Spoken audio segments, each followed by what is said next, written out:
আচ্ছা, এটা যখন এই যে 26,000 নিয়োগ দুর্নীতি চাকরিটা চলে গেল, নিয়োগ দুর্নীতি যখন চাকরি চলে গেল, তখন এত তৎপরতা কোথায় ছিল? দুর্গা পুজো এখানে চলছে, সেখানে উনি একজন নারী, ওনাকে সেইটাকে বাহবা দেওয়া উচিত। কিন্তু ব্যাপার হচ্ছে এখানে মোদিজি তথা বিজেপি মাইলেজ পেয়ে যাবে, আর সেই জন্যেই ওনার যত রকমের সমস্যা। সমস্ত জায়গায় পুজো হচ্ছে, তা পুজোতে হচ্ছে কে? নিরাপত্তা মানুষ নিজেই নিচ্ছে। তারা কোনোদিনই যাবে মনে করবে না যে আমরা নিরাপত্তাহীনতায় ভুগবো। আমি তো দেখতে পাচ্ছি কোথায় কোথায় মানুষ নিরাপত্তাহীনতায় ভুগছে। স্যার, একেবারে এই যে অপারেশন সিঁদুর এইবারে সন্তোষ মিত্র স্কোয়ারের থিম, এক্ষেত্রে একাধিক প্রশাসনিক বাধা দেখতে পাচ্ছি, এর কারণটা কি? এর কারণ কিছু না, যে সজলের এই সুন্দর, যে ভারতবর্ষের বর্তমান যে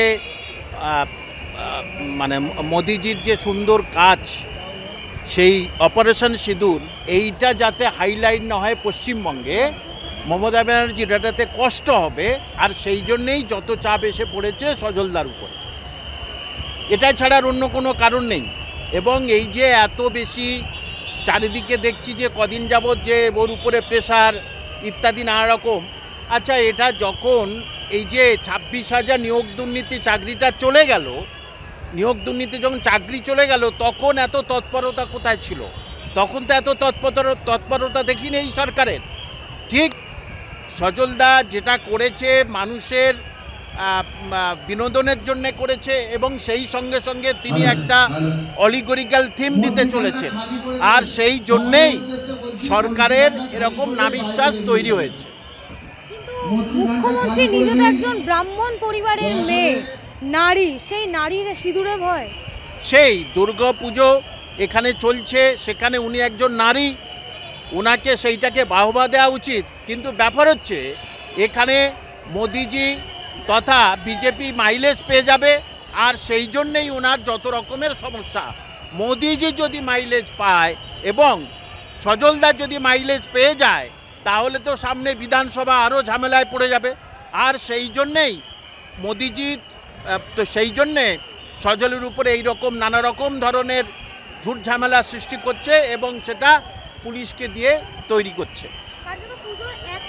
আগে থেকে এই নোটিশ পাচ্ছেন সজলদা, এবার পুজোতে একেবারে ব্যারিকেড দিয়ে দেওয়া হচ্ছে, 30 মিটারের রাস্তা 3 ঘন্টা ঘুরতে হচ্ছে দর্শনার্থীদের। দেখুন, সেটাতে আরও এই সরকারের আরও বেশি খারাপ হলো। অর্থাৎ পুজোটাকে মাটি করার জন্যে আপনি মানুষকে হয়রানি করছেন কেন? যেটা 5 মিনিটে আসার কথা সেটা 50 মিনিট লাগাচ্ছেন কেন? সুতরাং সজলদাকে আরও বেশি সমস্যার মধ্যে ফেলার জন্যেই মানুষকে কিন্তু আরও বেশি সমস্যার মধ্যে ফেলে দিল, এবং এটাতে মানুষ আরও ক্ষেপে যাবে। তারা যেখানে যেটা মনে করবে সেটা দেখবে। আরও অনেক পুজো মণ্ডপ আছে, কিন্তু মানুষ কেন অপারেশন সিঁদুরটা দেখতে আসছে? এই কারণেই ভারত মাতার সন্তানদের যারা মেরেছে মাননীয় মোদিজি এবং তার ভারত সরকার, তাদের সেখানে গিয়ে মেরে তবে চলে এসেছে। সুতরাং এটা ভারতের গর্ব। সজলদা যেটা করেছে সেটা বাঙালির গর্ব তথা ভারতবর্ষের গর্বের। যে থিম করেছে সেটা ভারতবর্ষের গর্বের। সুতরাং একজন ভারতীয় হিসাবে এটার গর্ব করা উচিত। মমতা ব্যানার্জি তো আগে ভারতীয়, তারপরে তো আপনি বাঙালি, তারপরে তো মুখ্যমন্ত্রী। যেখানে রাজ্যপালের মতো ব্যক্তিত্ব আসছেন, সেখানে আপনার প্রশাসন, পুলিশ এই জিনিসটাকে আরও ব্যাগড়া দেওয়ার চেষ্টা করছে, এবং এতে সাধারণ মানুষের যে অসুবিধা হচ্ছে, সেই সাধারণ মানুষ তার যোগ্য জবাব দেবে 2026-এর ভোটে। কিন্তু এই যে মোহাম্মদ আলী পার্কের পুজো, শুধুমাত্র এখানে যদি লোক না আসে, অন্য রাস্তায় তাদের দিয়ে সেই মোহাম্মদ আলী পার্কে পাঠানো হচ্ছিল, এবং তারা ভিড় সামলাতে না পেরে তাদের পুজো আজকে বন্ধ, তাদের প্যান্ডেল বন্ধ। এখন মানুষের মন, মানুষের ভালোবাসা, মানুষের আবেগ নিয়ে মাননীয় মুখ্যমন্ত্রীর খেলার অধিকার নেই। এখানে মানুষের মন, মানুষের ভালোবাসা, মানুষের আবেগ সন্তোষ মিত্র স্কোয়ারের অপারেশন সিঁদুর, এখানেই মানুষের মন পড়ে আছে, এখানেই মানুষের ভালোবাসা। সুতরাং মানুষ যেখানে যাবে না, আমি তো দেখেছি সমস্ত আর যেখানে পুজো হয়েছে সেসব জায়গায় কিন্তু প্রায় ফাঁকা। কিন্তু মানুষ কেন এখানে কাতারে কাতারে আসছে? সুতরাং মানুষের মনের বিরুদ্ধে, মানুষের এই যে মনের স্রোত, তারা যে এই সন্তোষ মিত্র স্কোয়ারে আসছে, সজল যেটা করেছে সেটা তো আপনি দমাতে পারলেন না। তাহলে সজলদার এই যে সুন্দর মানসিকতা তথা সজলদার যেটা মানুষের জন্য দিচ্ছে, সেটা তো আপনি হাজার চেষ্টা করেও বন্ধ করতে পারলেন না, আর পারবেনও না। কিন্তু দেবাংশু থেকে শুরু করে কুণাল ঘোষ মানুষের নিরাপত্তার চিন্তা করছেন। সমস্ত জায়গায় পুজো হচ্ছে, তা পুজোতে হচ্ছে কি নিরাপত্তা মানুষ নিজেই নিচ্ছে। তারা কোনোদিনই যাবে মনে করবে না যে আমরা নিরাপত্তাহীনতায় ভুগবো। আমি তো দেখতে পাচ্ছি কোথায় কোথায় মানুষ নিরাপত্তাহীনতায় ভুগছে। সবাই তো মানুষ আনন্দ করছে, সবাই তো মানুষ ওই জিনিসগুলো যাচ্ছে এবং সবাই লাইন দিয়ে দিয়ে দিয়ে দিয়ে সবাই তো যাচ্ছে, কোনো তো অসুবিধা হচ্ছে না। তাহলে এটা এই পুজোটা যাতে সজলদার যাতে নামটা বা সজলের এই অপারেশন সিঁদুরটা যাতে বেশি মাইলেজ না পায়, সেই জন্যে তৃণমূলের এক শ্রেণীর লিডার, ছোট বড় লিডার এটাই বলছে, ছাড়া অন্য কোনো কিছু নয়। ছি ছি ছি ছি ছি ছি, যে মানুষের জনগণের ভোটে সজলদা জিতেছে, এই ওয়ার্ডের মানুষের ভোটে তাকে পুজো করে তাকে জিতেছে। এবং এটা আমি বলে দিচ্ছি, এই সজলদা যে বিজেপি করে চিল্লাচ্ছে, তো আমি তো একজন সংখ্যালঘু শিক্ষক, আমার ওখানে 10 জন থেকে 12 জন মুসলিম ছাত্র তারা দাড়ি টুপি অবস্থায় এখানে সন্ধ্যাবেলা খেতে আসে, 5 টাকার মিল খেতে আসে। সুতরাং এখানে আপনারা এটা করতে পেরেছেন, আপনাদের তো 5 টাকার মিল উঠে চলে গেছে। সেখানে সজলদাকে অসুর বলাটা আমি প্রচণ্ড প্রতিবাদ করি। অসুর তো তৃণমূলের এক শ্রেণীর, অনুব্রত কি কম অসুর নাকি? তাহলে তাকে কোনো ব্যবস্থা নিচ্ছেন না কেন? আপনার এখানে যারা চাল চুরি করেছে, শিক্ষা চুরি করেছে, তারাও তো অসুর।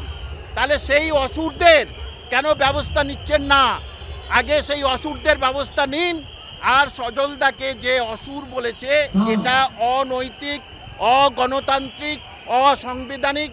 মানুষকে অসুর বলা একই, সজলকে অসুর বলা মানে যারা এখানে দর্শনার্থী এসেছেন তাদেরকে অসুর বলাও একই।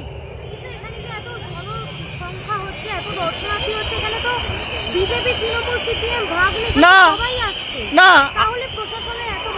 আমি তো একজন সংখ্যালঘু এসেছি। ঈদে যেমন সজলদা যায়, আরও যায়, অনেকে যায়।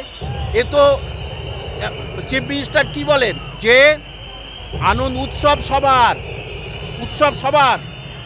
এখানেও তো দেখতে পাচ্ছি সবাই এসেছেন, তারা কোনো বাধা মানছে না, কারণ তারা তাদের ভালোবাসা, তাদের আবেগ এই অপারেশন সিঁদুরের সঙ্গে জড়িয়ে আছে। সুতরাং এখানেই মাননীয় মুখ্যমন্ত্রী তথা তৃণমূলের যারা ছোট বড় লিডার, তারা কিন্তু প্রথম ক্ষেপেই 5 গোল খেয়ে গেল। বিজয়ের দিন 10 গোল দেবে সজলদা। চাকরি চুরি তো নিজের দিকেই যাবে, নিজের দলের লোকজন তো চাকরি চুরির সঙ্গে জড়িত আছে। তখন তো এত কিছু প্রশাসনিক বা পুলিশের এত বেশি হলদোল দেখিনি। এখনো পর্যন্ত অযোগ্যদের টাকা ফেরত নেয়নি কেন?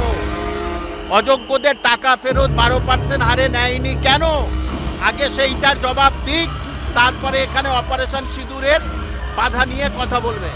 স্যার, একেবারেই শেষ প্রশ্ন, এইবার দুর্গাপুজোর জন্য কোর্টের দ্বারস্থ হতে হবে।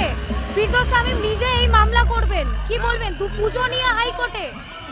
এখানে তো সমস্ত জিনিস নিয়ে হাইকোর্টে, কোর্ট ছাড়া তো কোনো উপায় নেই।